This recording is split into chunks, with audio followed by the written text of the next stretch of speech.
Hi guys, welcome to our channel Balaji tutorials. आज हम लोग स्टार्ट करेंगे class 9 chapter number 6 lines and angles. इस वीडियो में हम लोग पहले बेसिक्स से स्टार्ट करेंगे कि लाइंस एंड एंगल्स होता क्या है, एंड देन हम लोग नेक्स्ट वीडियोस में आगे एक्सरसाइज के क्वेश्चन आंसर सॉल्व करेंगे। जो पहली चीज़ है स्टार्ट करने से पहले वो है लाइन सेगमेंट, कि लाइन सेगमेंट क्या होता है। जैसे चैप्टर का नाम ही है lines and angle, so the first thing is what is line segment.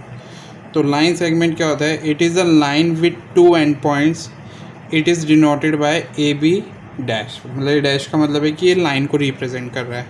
तो बेसिकली लाइन क्या होता है कि जिसके क्या हो, दो एंड पॉइंट्स हो। एंड पॉइंट्स का मतलब क्या हुआ कि यहाँ पे इस लाइन का क्या हो गया, एंड हो गया, मतलब आप इसको प्रोड्यूस नहीं कर सकते आगे। ठीक है, तो इसको हम क्या कहते हैं? लाइन कहते हैं। इसकी रिप्रेजेंटेशन कैसे होएगी?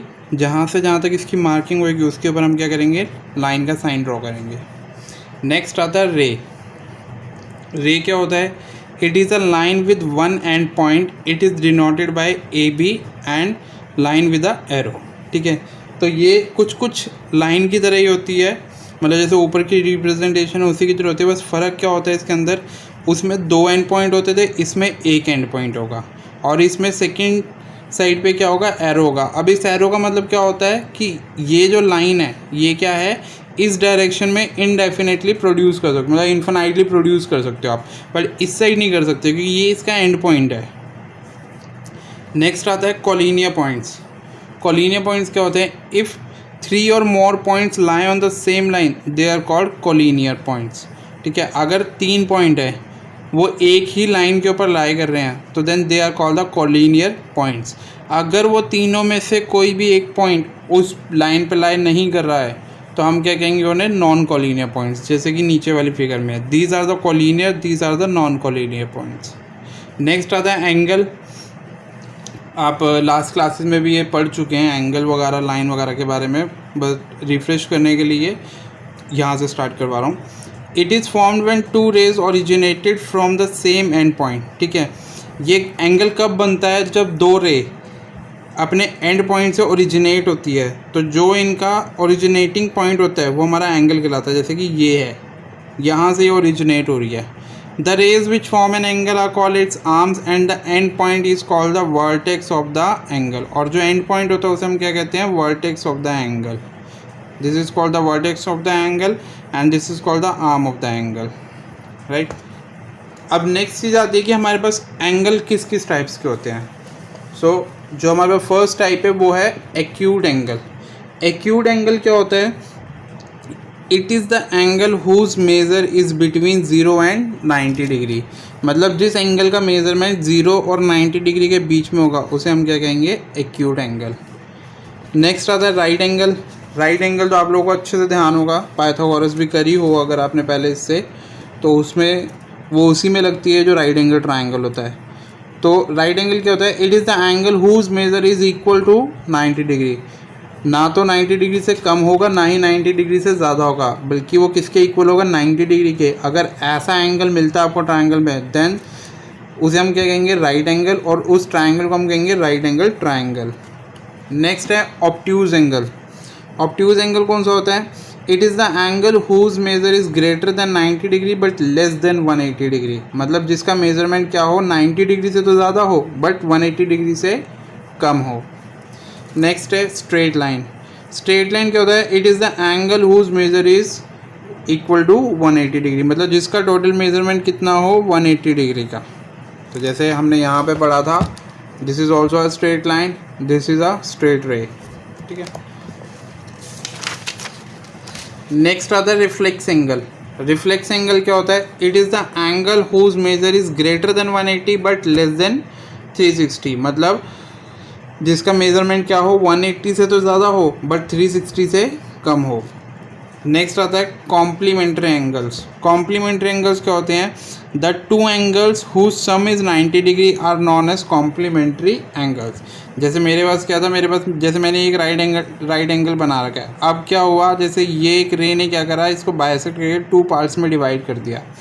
अगर इन दोनों एंगल्स का सम 90 डिग्री है then these are called complementary angles. ठीक है, अगर नहीं होगा तो वो नहीं होंगे। नेक्स्ट आता है सप्लीमेंट्री एंगल्स, ठीक है। तो सप्लीमेंट्री एंगल्स क्या होते हैं, जैसे इसके अंदर दो का सम 90 डिग्री था ऊपर वाले में, कॉम्प्लीमेंट्री में, सप्लीमेंट्री में कितना होता है 180 degree. The two angles whose sum is 180 degree are known as supplementary angles, जैसे ये। नेक्स्ट आता है एडजेसेंट एंगल्स। एडजेसेंट एंगल्स कौन से होते हैं, two angles are said to be adjacent if they have a common vertex, ठीक है। दो एंगल्स एडजेसेंट कब कहे जाएंगे, जब उनका जो उनमें क्या हो, एक कॉमन वर्टेक्स हो, एक common arm and their non common arms are on different side of the common arm. जैसे फिगर से ज़्यादा क्लियरली आपको समझ आ जाएगा, जैसे हमारे पास ये फिगर है, when two angles are adjacent then their sum is always equal to the angle formed by the two non common arms, ठीक है। जैसे ये हमारे पास क्या है, दो नॉन कॉमन आर्म है, ये कॉमन आर्म है दोनों की, ठीक है, और दोनों का वर्टेक्स भी यही है, ठीक है। तो जैसे मतलब कॉमन वर्टेक्स जो है, अगर हम देखें कि जो हमारे पास एडजेसेंट एंगल क्या होता है, when two angles are adjacent then their sum is always equal to the angle formed by the two non common arms, ठीक है। तो जो हमारे पास एडजेसेंट एंगल होता है, ये पूरा एडजेसेंट एंगल्स है, जैसे ए बी सी, ये किसके इक्वल होगा, नॉन कॉमन आर्म्स द्वारा बनने वाले एंगल्स के टोटल सम के इक्वल, मतलब इसके और इसके। नेक्स्ट है linear pair of angle. Linear pair of angle क्या होता है, two angles are said to be linear if they are adjacent angles form by two intersecting lines. The linear pair of angle must add up to 180 degree. मतलब जब दो angles linear pair of angles कब कहे जाएंगे, if they are adjacent angle. First thing क्या हो कि वो क्या हो, एडजेसेंट हो, ठीक है। एंड सेकंड थिंग क्या हो, form by two intersecting line, दो इंटरसेक्टिंग लाइंस द्वारा फॉर्म किए जा रहे हो, ठीक है। तो जब ऐसी कंडीशन आती है तो वहाँ पे जो दो एंगल्स बन रहे होते हैं उन दोनों का टोटल सम कितना होता है 180 डिग्री। जैसे ये दोनों एंगल्स हमारे क्या है, linear pair of angle, like A B D and D B C are the linear pair of angles. इन दोनों का अगर हम एडअप करेंगे तो टोटल सम जो इसका आएगा वो आएगा 180 डिग्री। नेक्स्ट है vertically opposite angles. Vertically opposite angles क्या होते हैं, these are the angle opposite each other when two lines crosses, ठीक है। जब दो लाइंस एक दूसरे को क्रॉस करती है या कह लो किसी पॉइंट पे इंटरसेक्ट करती है, तो उस पॉइंट पे इंटरसेक्ट जहाँ पे कर रही है वहाँ पे जो अपोजिट एंगल्स बन रहेंगे वो आपस में क्या होंगे, इक्वल होंगे, और उन्हें क्या कहा जाएगा, वर्टिकली अपोजिट एंगल। जैसे इसमें ये एंगल इसके इक्वल है एंड ये एंगल इसके इक्वल है। नेक्स्ट है इंटरसेक्टिंग लाइंस, जैसे कि नाम से ही है कि इंटरसेक्ट कर रही हो। These are the line which cross each other, जो एक दूसरे को क्या कर रही हो, क्रॉस कर रही हो किसी पॉइंट पे, उन्हें हम क्या कहेंगे, इंटरसेक्टिंग लाइंस।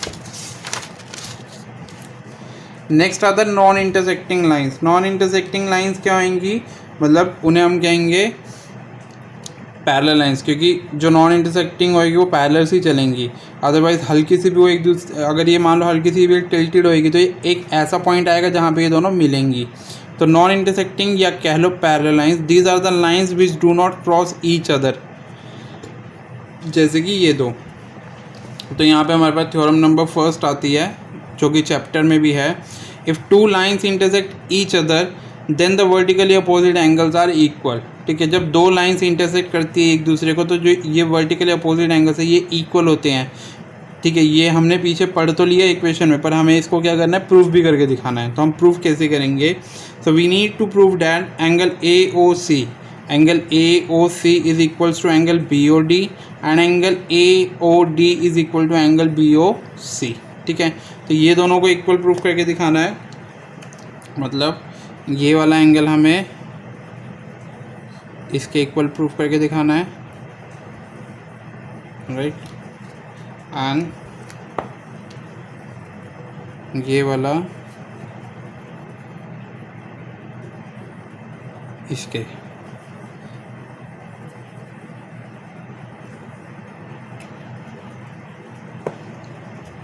तो कैसे करेंगे, जैसे कि हमने पीछे वाले पेज पे पढ़ा था लीनियर पेयर ऑफ एंगल्स के बारे में, राइट, कि जब दो लाइंस एक दूसरे को इंटरसेक्ट कर रही हो तो वहाँ पे जो एडजेसेंट एंगल्स बन रहे होते हैं उनका सम कितना होता है 180 डिग्री।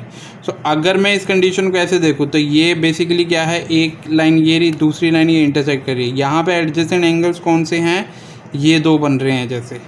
तो for example here ray O A stands on line C D, जैसे हम लोग इस वाली को लेके चल रहे हैं कि ये जो ओ ए है ये किसके ऊपर स्टैंड कर रही है, सी डी के ऊपर। सो बेसिकली क्या होगा, यहाँ पे बनने वाले एडजेसेंट एंगल्स का टोटल सम होगा 180 degree. So we can write angle A O C plus angle A O D is equals to 180 degree as per linear axiom, ठीक है, क्योंकि ये दोनों क्या है, linear pair of angles. Similarly जैसे अगर हम इधर देखें एंगल ए ओ डी, जो ये ओ डी है ये किसके ऊपर स्टैंड करिए, ए बी पे, तो similarly angle A O D plus angle B O D ये भी किसके इक्वल होगा, 180 डिग्री के, ठीक है। तो ये कंप्लीट इक्वेशन भी 180 डिग्री के इक्वल है, ये कंप्लीट इक्वेशन भी 180 डिग्री के इक्वल है। तो जब ये दोनों 180 डिग्री के इक्वल है तो ये दोनों आपस में भी इक्वल होंगी। So on equating both we get angle A O C plus angle A O D is equals to angle A O D plus angle B O D. So यहाँ से आपको एक चीज़ क्लियर है, angle A O D for example अगर 40 degree है तो यहाँ पे भी 40 डिग्री होगा क्योंकि सेम एंगल है। तो अगर ये उस साइड जाएगा सब्सट्रैक्ट होके कैंसिल हो जाएगा, तो बेसिकली ये तो आपस में क्या हो गया, कैंसिल आउट हो गए। तो हमारे पास क्या बच गया, angle A O C is equals to angle B O D, जो कि हमें प्रूफ करना था। आप देख लो angle A O C is equals to angle B O D, जो कि ये दोनों है, यही चीज़ हमें प्रूफ करनी थी। सो सिमिलरली जैसे हमने इसे प्रूफ करा, सिमिलरली ये वाला भी सॉल्यूशन ऐसे ही निकलेगा, ठीक है। तो उसमें जैसे हमने इसमें क्या करा, ये दोनों और ये दोनों लिए हैं, उसमें हम लोग अपोजिट लेके चलेंगे कि जिसमें ये और ये निकल जाए, ठीक है। सो नेक्स्ट आता है हमारे पास parallel lines and a transversal. So सबसे पहले देखते हैं ट्रांसवर्सल क्या होती है। It is a line which intersect two or more lines at distinct point, ठीक है। ट्रांसवर्सल क्या होती है कि it is a line which intersect two or more line, जो कि क्या है, दो और दो से ज़्यादा लाइंस को दो या दो से ज़्यादा पॉइंट्स पे क्या करे, मतलब ऑब्वियस सी बात है, अगर दो लाइंस को इंटरसेक्ट करी तो 2 पॉइंट पे करेगी, 3 लाइन को कर रही होगी तो 3 पॉइंट्स पे करेगी, ठीक है। हेयर द लाइन, जैसे यहाँ पे ट्रांसवर्सल कौन सी होगी, ये, क्योंकि यही एक लौती है जो दो अलग अलग लाइंस को इंटरसेक्ट कर रही है। अगर मैं इसकी बात करूँ एम की, तो ये सिर्फ एक ही को इंटरसेक्ट कर रही है जो कि एल को, और एन भी सिर्फ इसी को कर रही है। So here L is the transversal line. So here the line L intersect lines M and N at point P and Q, ठीक है। M को किस पे इंटरसेक्ट कर रही है, P पे, N को किस पे कर रही है, Q पे। तो यहाँ पे हमने क्या करा, सारे एंगल्स मार्क कर लिए 1 2 3 4 5 6 7 8 करके, ठीक है। सो अब यहाँ पे हम पढ़ेंगे एंगल्स के बारे में कि जब ऐसी कंडीशन आती है तो कौन से एंगल किसके इक्वल होते हैं। तो first one is exterior angle. Exterior का मतलब क्या होता है कि जो बाहर की साइड हो। तो जैसे ये मेरे पास ये इक्वेशन, यहाँ पे बाहर की साइड कौन कौन से एंगल है, these are the angles outside the parallel lines, की जो पैरेलल लाइंस के क्या हो, ये हल्की सी पैरेलल नहीं बनी है तो आप इसको सीधे बना लेना, तो जो कि क्या हो, पैरेलल लाइंस के एक्सटीरियर में हो। जैसे यहाँ पे हमारे पास कौन कौन से हो गए, जैसे एंगल 1, एंगल 2, एंगल 7, एंगल 8, ये क्या होंगे आपस में, ये सारे क्या हैं, ये एक्सटीरियर एंगल्स है, जो एक्सटीरियर बाहर की साइड है। सिमिलरली सेकंड पॉइंट आता है इंटीरियर एंगल्स। इंटीरियर का मतलब क्या होता है कि जो अंदर का हो। तो these are the angles inside the parallel lines, ये कौन से एंगल होते हैं जो पैरेलल लाइंस के अंदर की साइड हो, मतलब 3 4 5 6। नेक्स्ट वन आता है कॉरेस्पॉन्डिंग एंगल्स। कॉरेस्पॉन्डिंग एंगल्स कौन से होते हैं, these are the angle inside the parallel lines, जो कि क्या हो, इनसाइड द पैरेलल लाइंस और आपस में कॉरेस्पॉन्डेंट हो। जैसे यहाँ पे कौन कौन से होंगे, एंगल 1 और एंगल 5, ठीक है। सिमिलरली एंगल 2 और एंगल 6, सिमिलरली एंगल 4 और angle 8, similarly angle 3 and angle 7, ठीक है। जैसे कि ये फिगर यहाँ से आपको क्लियरली हो जाएगा, angle 1 and angle 5, angle 2 and angle 6, angle 4 and angle 8, angle 3 and angle 7, ठीक है। नेक्स्ट आता है अल्टरनेट इंटीरियर एंगल। ये कौन से होते हैं, the angles that are formed on opposite side of the transversal and inside two lines are called alternate interior angles, जो कि क्या हो, अपोजिट साइड ऑफ ट्रांसवर्सल बने और पैरेलल लाइंस के इनसाइड बने, ठीक है। तो उन्हें हम क्या कहेंगे, अल्टरनेट इंटीरियर एंगल। जैसे इसमें कौन कौन से हो, जैसे ये रहा 4 and 6 और 3 and 5। फर्स्ट कंडीशन क्या थी हमारी कि क्या हो, अपोजिट साइड ऑफ ट्रांसवर्सल हो। तो अगर ये इस साइड है तो इसकी अपोजिट साइड कौन सी होगी, ये वाली। तो ये एंगल और ये एंगल दोनों क्या है, अपोजिट साइड है। और क्या बोला था उसने, पैरेलल लाइंस के इंटीरियर हो, अंदर की तरफ हो। तो ये दोनों देखोगे तो इंटीरियर ही हैं, ठीक है। तो ये है अल्टरनेट इंटीरियर एंगल। सिमिलरली कौन सा होता है, अल्टरनेट एक्सटीरियर एंगल हो, तो उसमें भी कंडीशन सेम रहेगी कि क्या हो, फर्स्ट ऑफ ऑल वो क्या हो, अपोजिट साइड ऑफ ट्रांसवर्सल हो, सिमिलरली वो इंटीरियर ना हो के एक्सटीरियर की तरफ हो। जैसे कौन कौन से हो गए, angle 1 and angle 7, angle 2 and angle 8। ठीक है, नेक्स्ट है हमारे पास interior angle on the same side of transversal. ये ऊपर वाले का रिवर्स है कि जैसे उसमें क्या कह रहा था, अपोजिट साइड कह रहा था ट्रांसवर्सल के, इसमें सेम साइड पे हो और इंटीरियर की साइड हो। ठीक है, तो जैसे इसमें कौन कौन से हो जाएंगे, 4 और 5, 3 एंड 6। तो ये अगर आपके पास ऐसी कोई कंडीशन आती है कि दो पैरेलल लाइंस और उसको एक तीसरी ट्रांसवर्सल लाइन इंटरसेक्ट कर रही हो, तो वहाँ पे कौन कौन से एंगल्स इक्वल होंगे, ये सारे आपने पढ़ लिए हैं। तो अब नेक्स्ट चीज़ आती है आपके पास angle sum property of a triangle. ठीक है, angle sum property of a triangle क्या होती है कि ये तो आप लोगों को पता ही होगा कि एक ट्राइंगल के तीनों एंगल्स का टोटल सम 180 डिग्री होता है, पर ये होता है, ये आप प्रूफ कैसे करके दिखाओगे, तो इस थ्योरम में हम लोग इसी चीज़ को प्रूफ करेंगे। जैसे हमने एक ट्राइंगल बनाया PQR, अभी रे पे मत जाइए, अभी आप ट्राइंगल देखे से PQR, मैंने नेमिंग कर ली इसको 1 से, इसको 2 से, इसको 3 से। ठीक है, so we need to prove that angle 1 plus angle 2 plus angle 3 is equals to 180 degree. हमें क्या प्रूव करना है कि इन तीनों का टोटल सम क्या है, 180 डिग्री। सो हम यहाँ पे क्या करते हैं, कंस्ट्रक्शन कर लेते हैं। कंस्ट्रक्शन हम क्या करते हैं कि हम लोग क्या करते हैं, एक लाइन ड्रॉ करते हैं, डेट इज़ XPY, जो कि किसके पैरेलल है, QR के। ठीक है, सो अगर आप देखो तो यहाँ पे क्या कंडीशन बन रही है कि ये लाइन इसके पैरेलल है, तो बेसिकली ये भी एक ट्रांसवर्सल है और ये भी एक ट्रांसवर्सल है। ठीक है, सो फर्स्ट ऑफ ऑल, और दूसरी चीज़ क्या देखेंगे कि अगर मैं देखूँ कि ये क्या है, ये एक लाइन है। ठीक है, ये दूसरी लाइन क्या कर रही है, इसको इंटरसेक्ट कर रही होगी, तो ये एंगल्स क्या होंगे, लीनियर पेयर ऑफ एंगल्स होंगे। सिमिलरली ये भी लीनियर पेयर ऑफ एंगल्स होंगे, तो टोटल इन तीनों का सम क्या हो जाएगा, 180 degree. So from the figure we can see that angle 4 plus angle 1 plus angle 5 is equals to 180 degree. Reason क्या लिखेंगे हम, लीनियर पेयर। ठीक है, सिमिलरली अब सेकेंड चीज़ पे क्या आ जाते हैं, देखो ये जो हमारी रे है ये किसके पैरेलल है, इसके पैरेलल है। ठीक है, और PQ और PR क्या है, ट्रांसवर्सल है। तो अभी जैसे हमने लास्ट टॉपिक में पढ़ा कि जब हमारे पास दो पैरेलल लाइंस हो और हमें क्या दे रखा हो, ट्रांसवर्सल्स दे रखी हो, तो वहाँ पे क्या बनते हैं, काफ़ी टाइप के इक्वल एंगल्स बनते हैं। तो हमें क्या क्या चाहिए, जैसे अगर मैं बात करूँ कि ये मेरे पास पैरेलल लाइंस हो गई, ठीक है, और मेरे पास क्या हो गई, ये क्या हो गई, ट्रांसवर्सल होगी। तो फर्स्ट ऑफ ऑल एंगल 4 और एंगल 2 क्या हो जाएगा, आपस में इक्वल। रीज़न क्या आएगा, दीज आर द अल्टरनेट, मतलब अपोजिट साइड ऑफ ट्रांसवर्सल है, एंड इंटीरियर एंगल्स, और पैरेलल साइड के इंटीरियर है। सिमिलरली इधर से एंगल 5 और एंगल 3 भी सेम रीज़न से क्या हो जाएंगे, इक्वल हो जाएंगे। ठीक है, तो यहाँ पे क्या आएगा, angle 4 equal to angle 2 and angle 5 equal to angle 3। Reason क्या आएगा, pair of alternate interior angles. ठीक है, सो अब देखो यहाँ पे एंगल 4 एंगल 2 के इक्वल है, एंगल 5 एंगल 3 के इक्वल है, तो इसको हम कंडीशन क्या करते हैं, इक्वेशन नंबर 1 में रिप्लेस कर देते हैं। इक्वेशन नंबर 1 में हम एंगल 4 को किससे रिप्लेस कर देते हैं, एंगल 2 से। सिमिलरली एंगल 5 को किससे रिप्लेस कर देते हैं, एंगल 3 से, क्योंकि ये तो इक्वल है आपस में, तो हम कर सकते हैं ऐसा।